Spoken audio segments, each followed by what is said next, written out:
Most of what I learned was from my father, who had no education at all. My daddy had a third grade education. Smartest man I ever met in my life. I kid you not. If it wasn't for him, I'm not standing here today. So the trip I'm gonna take you on is to show you how I got to where I am. Through all the hardships, the failures, I was homeless. I lived in my car for 3 years, from age 30 to 33. Don't nobody know all of this. So the person you see on this end right now, it was a trip for me. It was a total and complete journey. 6th grade now, 1968, I'm 10. They sitting up there and people started standing up. Brenda wants to be a doctor. Larry wants to be a lawyer. So I stood up and I'm thinking to myself, now this is a gold star moment right here. Oh yeah, this is the day I've been waiting on. I'm gonna get recognized for the brilliant cat that I am. And it's no doubt in their mind now who the star student of this school is, because I done put something on my paper that was unbelievable. Because nobody had wrote on their paper, I want to be on TV. I get up in front of the class, she said, what did you write on your paper? This is big. I said, I want to be on TV. She said, why did you write that on your paper? I said, because that was our assignment for today. She said, and what made you think you could write such a thing on your paper? I said, okay, obviously, this is not the proper tone to be talking to when you about to give me a gold star. She said, who do you know on TV? I said, nobody. She said, anybody in this school ever been on TV? I said, no, ma'am. She said, anybody in your neighborhood ever been on TV? I said, no, ma'am. She said, well, what makes you think you can be on TV? And she crushed me. I said, I don't know, but that's what I want to do. She said, I'm going to call your house and I'm going to tell your mother that you're a smart aleck. So when I got home, she on the front porch.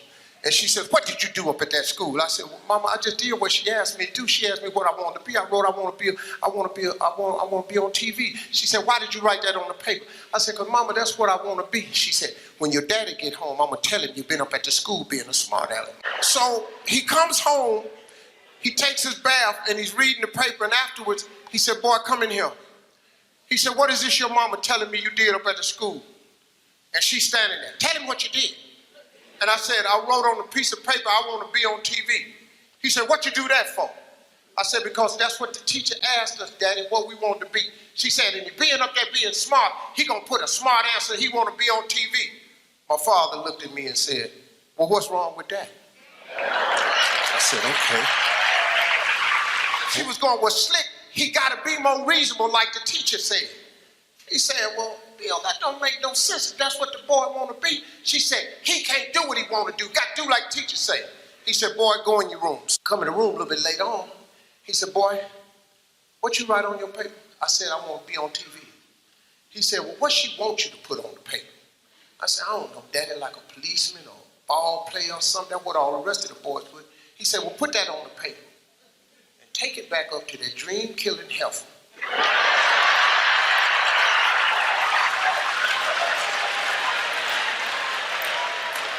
So he said, now take that paper and put it in your drawer. He said, every night before you go to bed, read your paper. He said, every morning when you get up and go to school, read your paper. I did it. If you turn on your television set,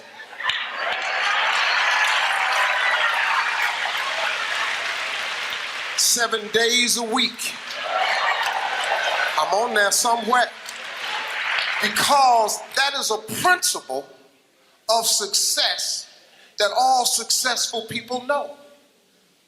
If it is written, so shall it be. That's the deal. If you don't have what you want in life, just check yourself. Is it written anywhere? Have you wrote it down? Have you claimed it? Have you laid it into faith? Have you willed it into existence? Has it become a law? Did you write it down? If it ain't written down, what you want? Now that teacher that gave me that assignment, just, She passed recently. She was an older woman. I loved her though. Every year, I sent her a flat screen TV.